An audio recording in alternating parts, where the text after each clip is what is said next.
नमस्कार मंडळी. आपण आहोत अहिल्यानगरमध्ये. महानगरपालिकेच्या निवडणुकांचं घमासान महाराष्ट्रभरात सुरू आहे आणि त्याच अनुषंगानं अहिल्यानगरमध्ये परिस्थिती काय आहे, तिथं कोणकोणते नेते, कोणकोणते उमेदवार या निवडणुकीच्या रिंगणात आहेत, त्याच्याबद्दल आपण सर्वे करतोय, ग्राउंड रिपोर्ट घेतोय, लोकांशी बोलतोय. आणि त्याच अनुषंगानं आज आपण येऊन पोहोचलेलो आहोत अहिल्यानगरमधल्या एका भागामध्ये, एका प्रभागामध्ये. खरं तर इथं असलेले उमेदवार आधीपासून इथं प्रख्यात आहेत. सामाजिक काम असेल, व्यवसाय असेल, लोकांशी हितगुज साधणे असेल, त्यांच्या सुखदुःखात समावेश असेल, अशा प्रयत्नातून, अशा माध्यमातून ते लोकांशी आधीपासूनच कनेक्टेड आहेत.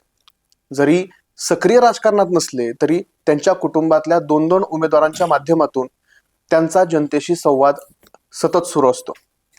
खरं तर शून्यापासून सुरुवात करून एका रोपट्याचा वटवृक्ष करणं म्हणजे काय असतं हे या कुटुंबाकडून शिकलं पाहिजे. एक साधा किराणा व्यवसाय सुरू केला, त्याच्यामधून स्टील व्यवसायाची पाळंमुळं रोवली गेली आणि आज महाराष्ट्रभरातच नव्हे तर देशभरात स्टील व्यवसायामध्ये या कुटुंबाचं नाव आहे. ते त्यांच्या कष्टामुळेच. कष्ट करणे ही कुटुंबाची सवय. या व्यवसायाबरोबरच समाजकारणाची आवड सुरू झाली, समाजकारण होऊ लागलं आणि समाजकारणाच्या माध्यमातून राजकारण करावं, राजकारणाच्या माध्यमातून समाजकारण करता यावं यासाठी कुटुंबातले एक सदस्य सुरुवातीला ग्रामपंचायत सदस्य म्हणून निवडून आले. सरपंच पदाची ऑफर होती, सहज सरपंच होता आलं असतं, पण सगळ्यांना समाविष्ट करून पुढे घेऊन जाण्याची वृत्ती, त्यामुळे सरपंच पदावरती पाणी सोडलं. का तर आपल्याला फक्त समाजसेवा करायची आहे, त्यातून आपला फायदा, आपला स्वार्थ करून घ्यायचा नाही आणि म्हणून त्या सरपंच पदावरती पाणी सोडलं. नागापूर गावची पुढे महानगरपालिकेमध्ये समाविष्टता करण्यात आली आणि त्याचा एक वॉर्ड झाला आणि त्या वॉर्डमधून मग भाचे अशोक बडे नगरसेवक पदावरती विराजमान झाले 3 टर्म. त्यासोबतच घरातल्या कन्या आशाताई बडे या सुद्धा नगरसेविका झाल्या. म्हणजे जे व्यक्तिमत्व आहेत त्यांच्या जडणघडणीमध्ये स्वर्गीय आमदार अरुण काका जगताप यांचं मोलाचं श्रेय. अरुण काका नेहमी त्यांना म्हणायचे की एखादा तुमच्या कुटुंबातला सदस्य नगरसेवक नक्की झाला पाहिजे, ही माझी इच्छा आहे. पण काही कारणांमुळे स्वतः त्यांना नगरसेवक होता आलं नाही. पण अरुण काकांची हीच इच्छा यंदाच्या निवडणुकीत पूर्ण होणार आहे. कारण अहिल्यानगर महानगरपालिकेच्या प्रभाग क्रमांक 8 मधून राष्ट्रवादी काँग्रेस अजित पवार पक्षातर्फे आदरणीय आमदार संग्रामभाई जगताप यांच्या नेतृत्वाखाली नगरसेवक पदाच्या रिंगणात उभे आहेत मान्य श्री बाबासाहेब संतोष नागरगोजे, अर्थात सर्वांचे लाडके आप्पा. नमस्कार आप्पा. नमस्कार. प्रथम आपल्या टीमचं मी आभार व्यक्त करतो आणि शिवछत्रपती राजे यांना नमोदन करून मी पुढील तुमच्या प्रश्नाला उत्तर देण्यास तयार आहे. वा, खूप छान. सगळीकडे तुमची आप्पा म्हणून ओळख आहे, बाबूशेठ म्हणून तुमची सगळीकडे ख्याती आहे. सुरुवातीला तुमच्या थोडक्यात जडणघडणीबद्दल सांगा. तुमचं लहानपण कसं गेलं, व्यवसायात तुम्ही कशी सुरुवात केली, हा सगळा मोठा जो पसारा आहे तो पसारा तुम्ही कसा वाढवलात? लहानपण आमचं थोडं याच्यातच गेलं. एवढं काय घरची परिस्थिती उशीर नव्हती. एकटे वडील कमावते होते, घर मोठं होतं. त्याच्यानंतर आमचे बंधू मोठे झाले, मग त्यांनी कामाला जायला लागले. काम करता करता मग किराणा दुकान टाकली. इकडे 78 मध्ये MIDC खूप जोरात होते. इथं छोटीशी किराणा दुकान टाकली आणि तिचं खूप चांगल्या प्रकारे हे भेटलं. कारण इथं नवीन कामं चालू होते, बाहेरगावचे लोक यायचे, त्याच्यामुळे किराणा दुकान खूप चालली. किराणा दुकान चालू करता करता मग नंतर आम्ही थोडा स्क्रॅपचा व्यवसाय थोडा चालू केला, एकदम छोटा. पहिले आम्ही टेंडर घेतलं होतं राहुरी फॅक्टरीचं. आमचे एक सहकारी होते, आम्ही त्यांना भाऊच मानायचो, रामशेठ सांगळे आणि लिंबाशेठ नागरगोजे. ही जोडी अख्ख्या महाराष्ट्रामध्ये प्रसिद्ध, रामा लिंबाच्या नावाने. म्हणजे एवढी प्रसिद्ध होती की आमचे इथले जे दादा पाटील होते, 5 वेळेचे आमदार, 1 वेळेचे खासदार, ते हमेशा कुठल्याही भाषणामध्ये त्यांचं उदाहरण द्यायचे. जोडी असावी तर अशी, पार्टनरशिप करावं तर असं. आणि मग ते आमचं ती प्रगती होतच गेली. आम्ही जो माल स्क्रॅप जमा करायचो हे आम्ही जालन्याला पाठवायचो. तर जालन्याला 1-2 ठिकाणी आमचे पैसे गुंतले, पैसे आले नाही, वेळात नाही आले. मग ह्या दोघांनी बसून विचार केला, आपण हे करतोय मग आपणच फॅक्टरी करू ना. मग ती त्याच्यामध्ये बरेच सहकारी होते दुसरे बाहेरगावचे, म्हणजे जसे पुण्या बिण्याचे लोक, जे टेक्निकल लोक होते, त्यांनी बी सपोर्ट केला आणि मग ही फॅक्टरी चालू केली अंबिका वेस्ट मॅनेजमेंटच्या नावाने. वा वा वा, खूप छान. आणि मग ती फॅक्टरी चालू करताना ती वेळोवेळी प्रगती होतच गेली. बर मग त्याच्यानंतर मी पण माझी एक फॅक्टरी तयार केली. म्हणजे जे हे कंपनीचं काम आहे ते आमचे मोठे बंधू बघतात. बर आमचे लिंबा शेठ. हा लिंबा शेठ दादा हे आमचे घरातले प्रमुख. हा तो जो शब्द बोलते ना अंतिम, बर त्यांच्या शब्दाच्या पुढे आज बी कोणी नाही वा आणि भविष्यात बी जाणार नाही आम्ही. वा मग त्यांनी हे करता करता मी बी थोडं बाहेर गेलेलो होतो, तिकडून आलो. मग मी इथं एक ओम भोज नावाने कंपनी चालू केली. तिचं बी टर्नओव्हर 70-80 करोडचा आहे वर्षाचा. वा वा म्हणजे अगदी ते व्यवस्थित सुरळीत काम चालू आहे माझ्या संग. त्याच्यामध्ये पार्टनर आहेत 2. हम्म. मी 51% ते 49% वा आणि व्यवस्थित काम आहे. 1000-1200 लोक आमच्या दोन्ही कंपन्यामध्ये कामं करतात वा आणि त्यांची चूल चालते आणि त्यांच्या संग आमचीही चूल चालते. वा वा वा खूप छान. म्हणजे अगदी सर्वसामान्य कुटुंबातून येऊन तुम्ही जो हा व्यावसायिक क्षेत्रामध्ये जे एवढं यश संपादन केलंय ते खरं तर प्रेरणादायी आहे महाराष्ट्रातल्या युवकांसाठी, तरुणांसाठी. आणि मग आता हे सगळं होत असताना बहुतेक 1995 साली नागापूर ग्रामपंचायतच्या ह्याच्यामध्ये तुमच्या घरातले एक सदस्य ग्रामपंचायत सदस्य त्यावेळेस झाले. आम्ही इथे गावामध्ये राहत होतो. हा सगळीच फॅमिली म्हणजे सगळेच आम्ही. तिथे एक मुंजावा चौक म्हणून एक चौक आहे. बर. त्या चौकातच ते पण जे होते आमच्या समोर पडलेले ते पण तिथेच राहत होते. बर आमचे मित्रच होते ते. हा म्हणजे असं काय नाही. पण ज्यावेळेस ते आमचे एक दत्ता पाटील सप्रे म्हणून आहेत, त्यांना एक सीट कमी पडलं बर पॅनल बनवताना. बर मग त्यांनी आमच्या बंधूंना रिक्वेस्ट केली हम्म का तुम्ही तुमच्या घरातलं एक सीट द्या. बर ऍक्च्युली ते द्यायची इच्छा नव्हती, पण कारण का तो जो आमच्या समोर होता ना तो पण आमचा मित्रच होता ना. हा हा हा पण त्यांच्या मित्राला थोडस म्हणजे त्यांनी लयच आम्हाला भावनिक केलं बर आणि मग आम्ही दिलं ते सीट दिलं तर 264 मतांनी निवडून आलं हायेस्ट. वा हा आणि त्याच्यानंतर मग ती त्यावेळेस इलेक्शन झाल्यानंतर ड्रॉ निघायचे. हा सरपंचाला कोणत्या याला कॅटेगरीला बरोबर, हा. सरपंच. मग ते नेमकं ओबीसी मध्ये निघलं बर आणि ते सीट होतं आमचं. बर त्याच्यामुळे काय आलं ते म्हणजे आता ठीक आहे गावाचा प्रश्न होता, ते गावातले लोक बरेचसे नाराज हा. झाले. पण तो काय आमच्या हातातला विषय नव्हता, बरोबर, ना हा. त्यांच्या हातातला विषय होता. बरोबर मग ते झाल्यानंतर पण आम्ही काही सरपंच घेतलं नाही. हम्म. ते मित्र होते, आम्ही प्रभारी म्हणून त्यांना सगळे हे दिले. वा आणि परत आम्ही त्या ग्रामपंचायतमध्ये काही काम असेल लोकांचं तरच गेलो. बर. अनर्थ आम्ही कधी चहा प्यायला सगळं त्या ग्रामपंचायत नाही गेलो. वा म्हणजे ही निस्वार्थी वृत्ती हा. आधीपासूनच कुटुंबात आहे. फक्त लोकांचे काम व्हा. हा बरोबर त्यावेळेस काय मोबाईल नव्हते. हा एक तर तिथं फोन करावा लागायचा, बर. नाही तर डायरेक्ट जाऊन सांगावं लागायचं हे यांचं असं काम आहे, यांचं काम करून द्या. वा वा खूप छान. आता यानंतर अशोकरावजी बडे असतील, आशाताई बडे असतील, या ज्यावेळेस महानगरपालिकेमध्ये नागापूर गेलं त्याच्यानंतर हे 2 सदस्य नगरसेवक झाले आणि यांच्या सक्रिय राजकारणामध्ये कुठंतरी प्रत्यक्ष अप्रत्यक्ष आप्पांचा हात आहे असं आम्हाला फिरताना समजले. नाही होय आहे ना 100% आहे, त्यात काय वाद नाही. ते काय आलं अनिल भैया राठोड होते हम्म. आणि त्यावेळेस इथं शिवसेना खूप जोरात होती बर आणि आमचे त्यांचे संबंध होते. हम्म. तर त्यांनी सांगितलं तुम्ही तुमच्या घरातले एक सीट द्या. बर तर ते मलाच म्हणत होते, पण मी काय करणार नाही, मला जरा कामधंदे माझे कामधंदे मला बघू द्या. बर बर अशोकरावजी थोडेसे कामधंदे कामधंदे होते, हा. पण त्या वेळ देऊ शकत होता तो. बर मग वेळ देऊ शकत होता तर आम्ही सगळे बसून म्हणले एक काम करा ना आता अशोक शेटलाच आपण उभा करू. बर आणि अशोक शेटला आम्ही उभा केलं आणि एकदम उत्स्फूर्त लोकांनी इतकं डोक्यावर घेतलं त्यांना काही विचारू नका.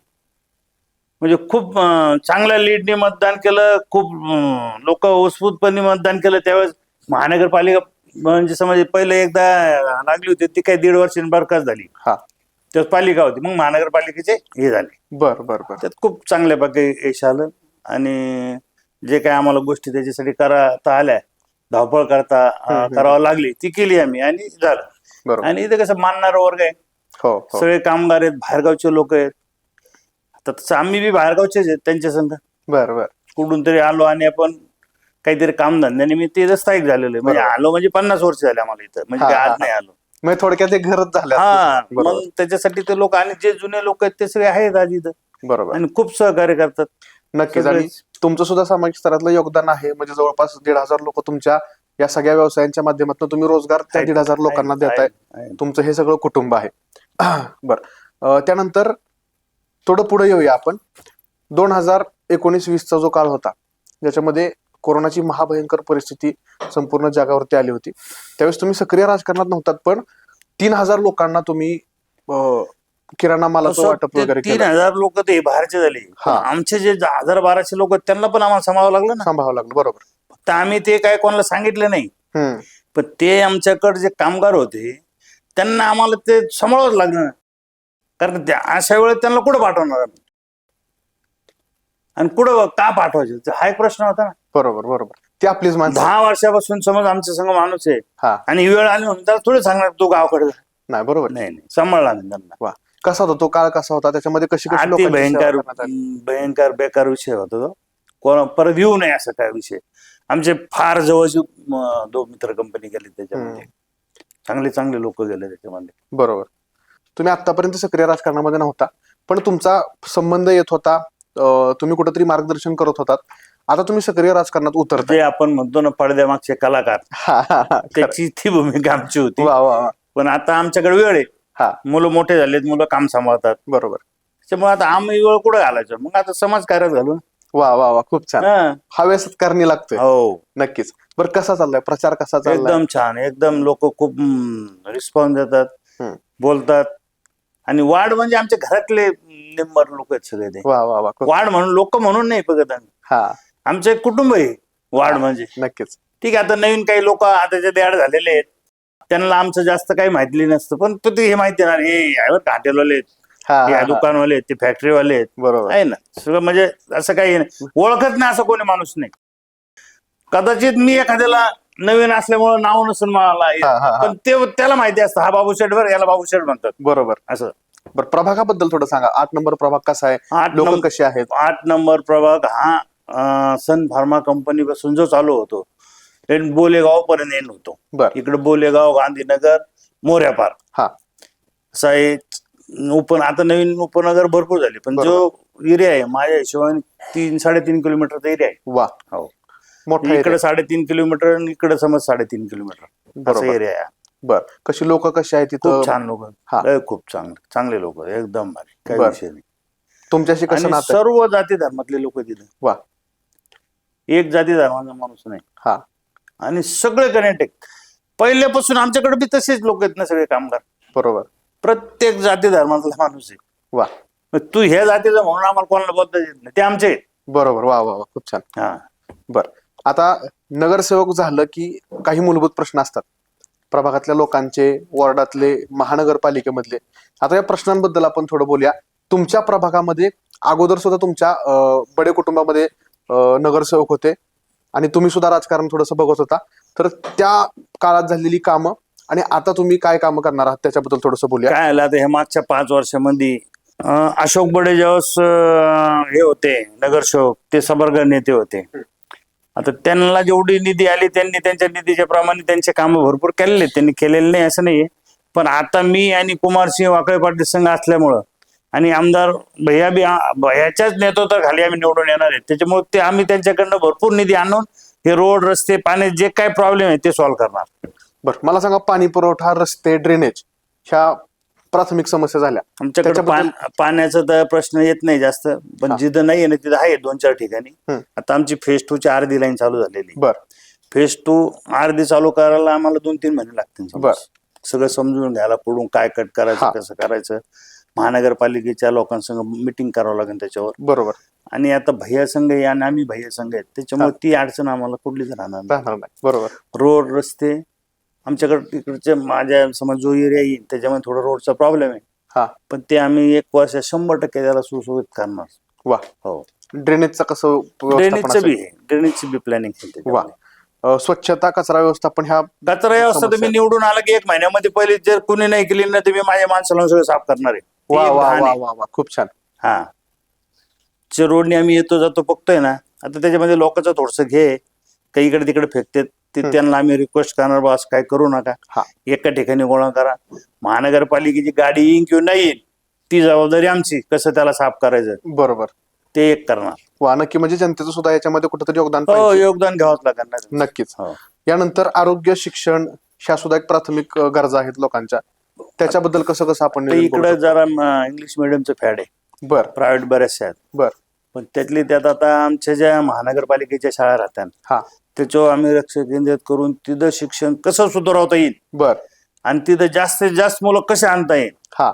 ते आम्ही प्रयत्न करणार. आरोग्याच्या बाबतीत आरोग्याचे आता आमचे 2 आरोग्य सेवा केंद्र आहेत इथं. बर त्याच्यामध्ये त्यांच्याशी मीटिंग लावून इथं आपल्याला काय कमतरता आहे, काय करावं लागेल, का इथला माणूस सिव्हिल हॉस्पिटलला तिकडे नाही जाता कामा, हा त्याला इथं सुख सुविधा भेटली पाहिजे.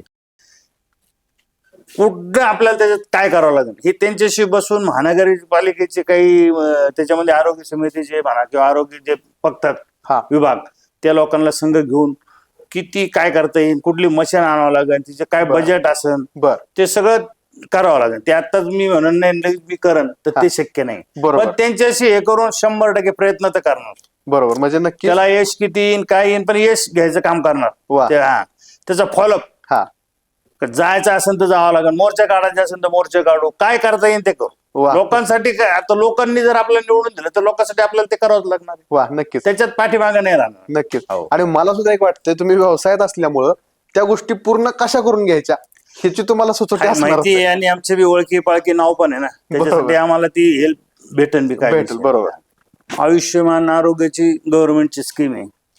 त्या स्कीमचा जास्तीत जास्त किती फायदा आपल्याला इथं करून घेता येईल, हम्म. महिलांसाठी म्हणा, वयोवृद्धांसाठी, तर ते एक आम्ही त्याच्यावर खूप लक्ष केंद्रित करू आणि ते एक जास्तीत जास्त यांना नक्की बेनिफिट कसा घेता येईल त्याचा एक प्रयत्न करू. आप्पा, महिला सुरक्षा राज्यामध्ये आपल्या खूप मोठा प्रश्न आहे. महिला सुरक्षेच्या बाबतीत असेल किंवा स्त्रियांच्या सक्षमीकरणाबाबत असेल, असे काही तुमच्या डोक्यात आहेत का काही आयडियाज? आहे ना. आता त्याच्यामध्ये बचत गट हे ते त्यांना बसून त्यांच्याशी चर्चा करून पुढं काय आपल्याला करायला पाहिजे, हम्म.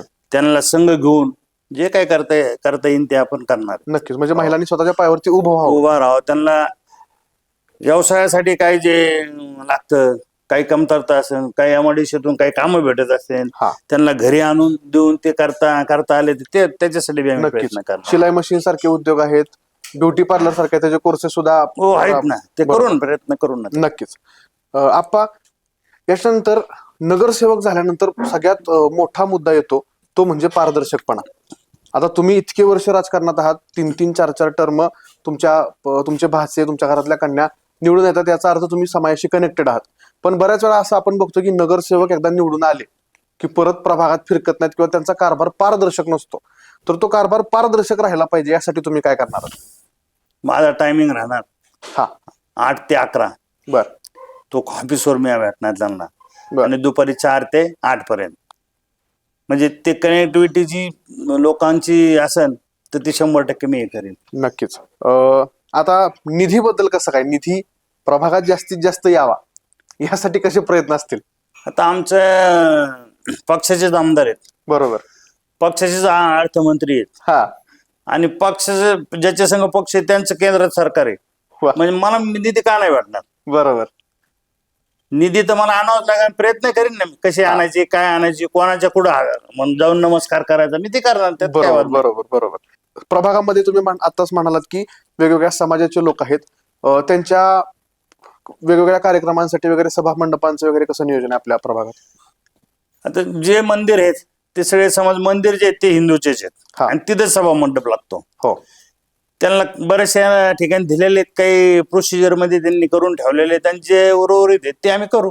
बर आणि जसं दुसऱ्या धर्माचं काय आलं आमच्याकडे प्रस्ताव, जागा बिगा जर असेल तर त्यांना पण देऊ ना. वा. हा त्यांना का नाही देत, त्यांना पण म्हणजे सर्वसमावेशक बहुउद्देशीय सभागृह जे आहेत ते आपल्या प्रभागामध्ये होत आहेत, होत जी प्रलंबित आहेत ती सुद्धा करणे कामं सुरू आहेत. वा, खूप 100% छान. आता पुढच्या 5 वर्षांसाठी जो तुमचं विजन कसं असेल प्रभागातलं? ते विजन म्हणजे हेच आहे ना, सगळं साफसफाई ठेवणं, एवढं लोकांना पाणी देणं, रोड रस्ते लाईट, हम्म. याच्यावर आम्ही भरच देणार. आणि जे आयुष्यमानचे जे गव्हर्नमेंटचे जे स्कीम आहेत त्या लोकांना लाभ भेटला पाहिजे सगळ्यांना. बरोबर. नानी पार्क मी तिथे मागच्या वेळी याच्यामध्ये सगळे आता मी सांगतोय, मला जरी तिथून निधी नाही भेटली ना तर मी एमआयडीसी मधून माझ्या मित्र कंपनीला रिक्वेस्ट करून ते मी करणार आहे. नानी पार्क वगैरे 100% ते इतका भारी करणार ना का तिथे गेल्यानंतर त्यांना 1-1.5 घंटा इतकं रिलॅक्स त्यांनी वाटलं पाहिजे आपण कुठेतरी वेगळ्या ठिकाणी आलो. वा वा वा. ती एक मोठी संकल्प आहे माझी.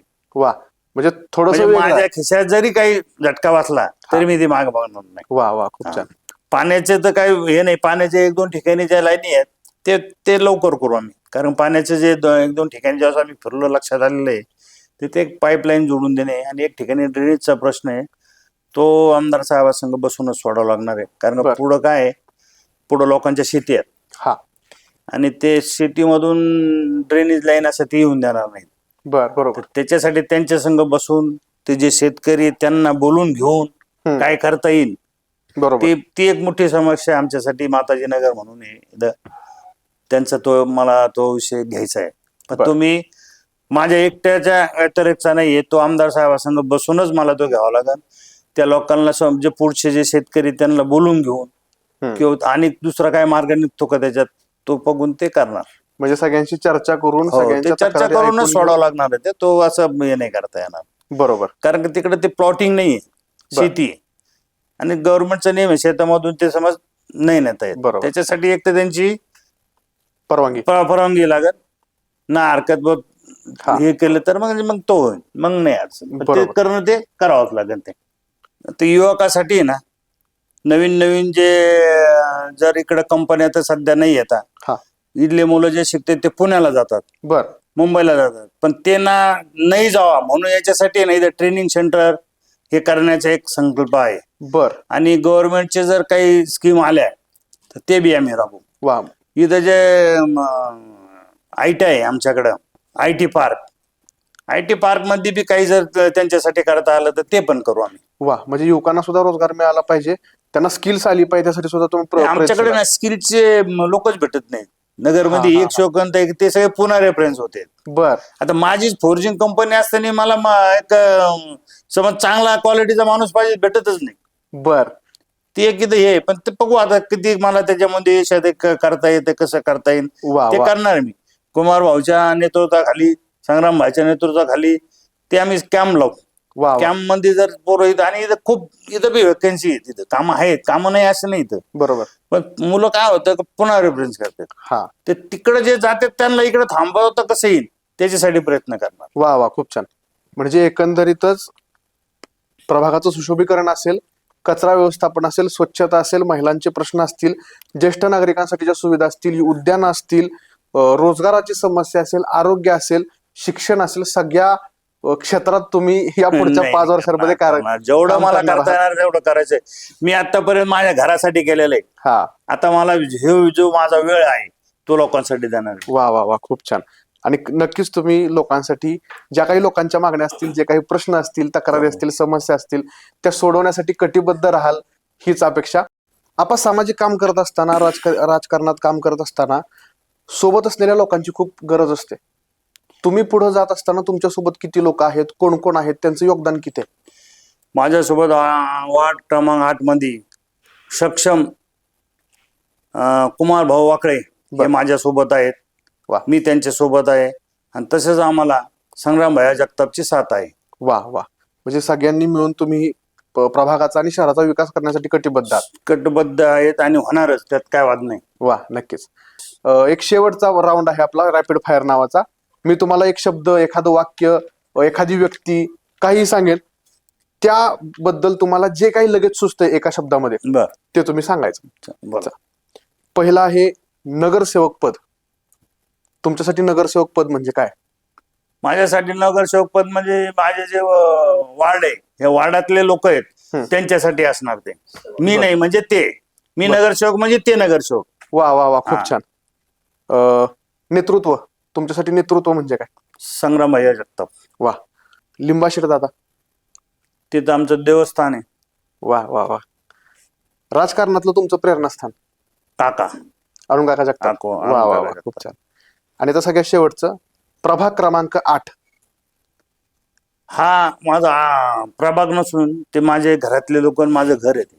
वा वा वा वा. म्हणजे प्रभागाला कुटुंबासारखी वागणूक देणारा नगरसेवक जर मिळाला तर प्रभागातल्या लोकांचं कल्याण आहे, त्यांची भरभराट आहे आणि प्रभागाचं सुद्धा त्याच्यामध्ये यश आहे किंवा प्रभागात सुद्धा समाधान आहे, समृद्धी होईल प्रभागाची. आपण काय सांगाल तुमच्या मतदारांना, एक संदेश काय द्याल? मी मतदार बंधू भगिनींना हेच सांगेन की तुम्ही मला तुमची सेवा करण्याची संधी द्या. तुम्ही जे मला जी संधी देणार त्याचं मी सोनं करेन. वा वा वा, खूप छान. आप्पा, तुम्ही जे काही सामाजिक योगदान देत आला आहात, राजकारणाच्या माध्यमातून, समाजकारणाच्या माध्यमातून, तुमच्या व्यवसायाच्या माध्यमातून, म्हणजे नगरसेवक नसताना, कोणतंही पद नसताना तुम्ही 1,500 लोकांना रोजगार दिलाय. तर नगरसेवक झाल्यानंतर रोजगाराच्या बाबतीत, शिक्षणाच्या बाबतीत, आरोग्याच्या बाबतीत आणि एकंदरीतच समाजाच्या विकासाच्या बाबतीत आप्पांचं योगदान किती असेल याचा अंदाज आपणच लावावा. आप्पा, तुम्हाला तुमच्या भविष्यातील वाटचालीसाठी खूप साऱ्या शुभेच्छा. आम्हाला दिलेल्या अनमोल वेळासाठी खूप साऱ्या शुभेच्छा. धन्यवाद.